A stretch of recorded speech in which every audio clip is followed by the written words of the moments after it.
C'est l'histoire d'un petit garçon qui était addict au sucre. Il mangeait du sucre toute la journée, du Nutella, des bonbons. Et puis sa mère s'inquiétait un petit peu pour lui. Elle avait peur qu'il ait du diabète plus tard, elle avait peur qu'il soit en mauvaise santé. Alors, plutôt que d'aller voir un naturopathe, plutôt que d'aller voir un addictologue, elle décide d'aller voir Gandhi, directement. Comme ça, voilà, elle se prend pas la tête, elle a un bon réseau de connaissances, alors pourquoi se priver? Alors elle fait les valises, ses valises, celles de son fils, et puis ils traversent toute l'Inde et ils vont voir Gandhi. Et puis en arrivant face à Gandhi, elle dit à Gandhi, je pense que mon fils va t'écouter, alors est-ce que tu peux lui dire, s'il te plaît, qu'il arrête de manger du sucre? Parce que j'ai tout essayé et ça ne fonctionne pas. Et puis Gandhi la regarde et lui répond, je suis désolé, mais je ne peux pas lui dire ça. Revenez me voir dans 4 semaines. Alors là, la mère, elle est un peu choquée, énervée. Elle prend ses affaires, elle prend son fils, elle rentre chez elle. Les semaines passent, et elle décide quand même de retourner voir Gandhi. Elle se dit peut-être qu'au bout de 4 semaines, je ne sais pas, il aura développé une technique pour arrêter de manger du sucre, je ne sais pas.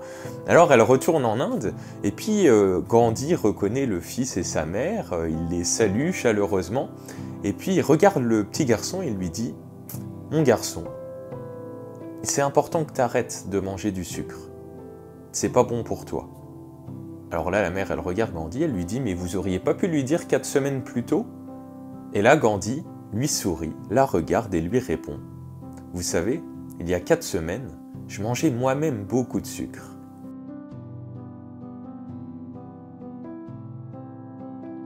Alors Gandhi a dit la phrase suivante « Ma vie est mon enseignement. Soyez le changement que vous voulez voir dans le monde. » Donc, qu'est-ce que peut nous apprendre cette histoire? Plusieurs choses. Tout d'abord, il n'est jamais trop bon d'écouter les conseils des autres, sinon vous risqueriez de finir comme eux. Cette phrase est de David Stone, un magicien très connu dans le milieu des magiciens, qui a dit cette phrase à l'époque où, quand il était jeune, il voulait sortir un DVD à l'égard d'autres magiciens pour leur apprendre des techniques qu'il avait développées. Et il était vraiment très bon, mais il a demandé conseil autour de lui. Et toutes les personnes à qui il a demandé conseil lui ont toutes dit « Faut surtout pas que tu fasses ça. Tu vas détruire ta carrière, tu vas détruire ton image et ça ne va pas marcher. » Et du coup, ce qui s'est passé, c'est qu'il l'a quand même fait.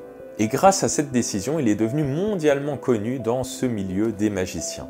Et donc il a dit la phrase suivante, « Si j'aurais écouté les conseils de toutes ces personnes qui n'avaient pas de succès, qui n'avaient pas de résultats, qui n'avaient pas les résultats que je souhaitais, eh bien j'aurais fini comme elles. » On va prendre un exemple. Vous voulez aller faire une randonnée en haute montagne, vous voulez aller faire de l'alpinisme et vous cherchez une personne pour vous accompagner, pour éviter de tomber dans des crevasses. Comment vous allez faire? À qui vous allez vous adresser? À votre grand-mère, qui n'a jamais été à la montagne?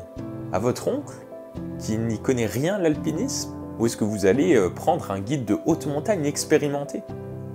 Bon, je pense que la question... Elle est vite répondue. Alors pourquoi je vous dis ça? Puisque là, à l'heure actuelle, à l'heure où vous regardez cette vidéo, vous avez peut-être des projets, vous avez peut-être des rêves, vous avez peut-être des envies, vous avez peut-être envie de changer de voie professionnelle, vous avez peut-être envie de partir à l'aventure à l'autre bout du monde, vous avez peut-être plein de projets en tête, et vous avez sans doute remarqué que si vous en parlez à votre entourage, à vos amis et peut-être à votre famille, eh bien, parfois ils essayent de vous en décourager.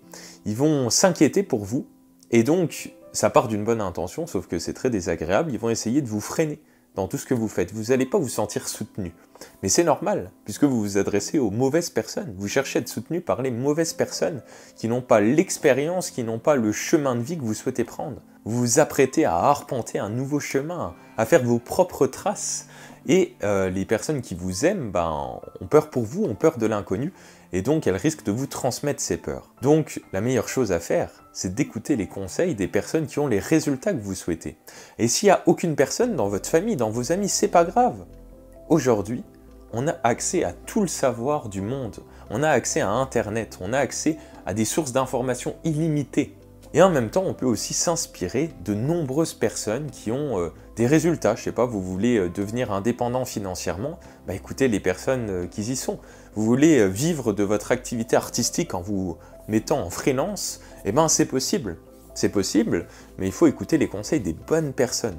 Et maintenant, la deuxième chose que peut nous apprendre cette histoire, c'est que si on veut changer le monde, Si on veut changer notre couple, si on veut changer nos amis, notre famille, si on veut contribuer à créer un monde meilleur, eh bien le changement commence par soi.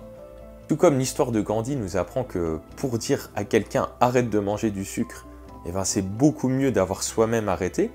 Eh bien, pour faire changer notre entourage, la meilleure chose à faire, c'est de devenir la personne que vous souhaitez que les autres soient. Je vais la répéter, cette phrase, c'est de devenir vous-même une personne qui a le comportement que vous souhaitez voir autour de vous.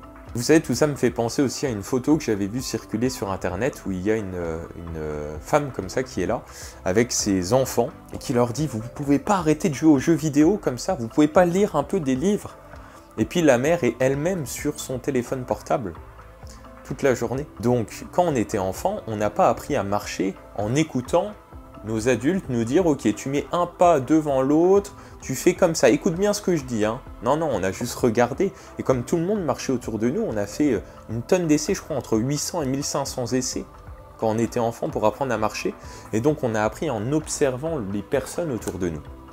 Donc être congruent, c'est de se dire « Ok, je vais demander à mes enfants de faire ça et en même temps, je le fais moi-même. » Donc voilà, le message que j'ai envie de vous faire passer est le suivant.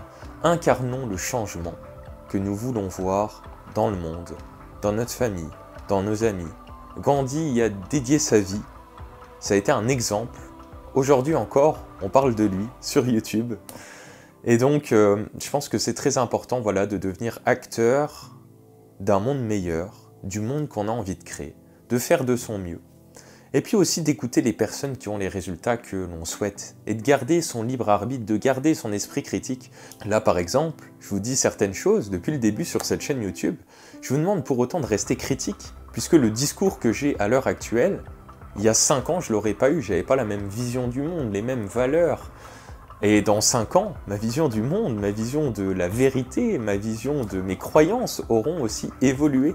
Donc restez critique. Prenez ce qui vous parle, ce qui vous touche, ce qui sonne comme une vérité pour vous, gardez-le. Et puis vous savez ce que je vais vous dire pour finir cette vidéo. Je ne vais pas vous dire de liker, de partager, de vous abonner, ça je sais que vous allez le faire naturellement. En revanche, je vais vous dire, prenez soin de vous et souvenez-vous, évoluons ensemble.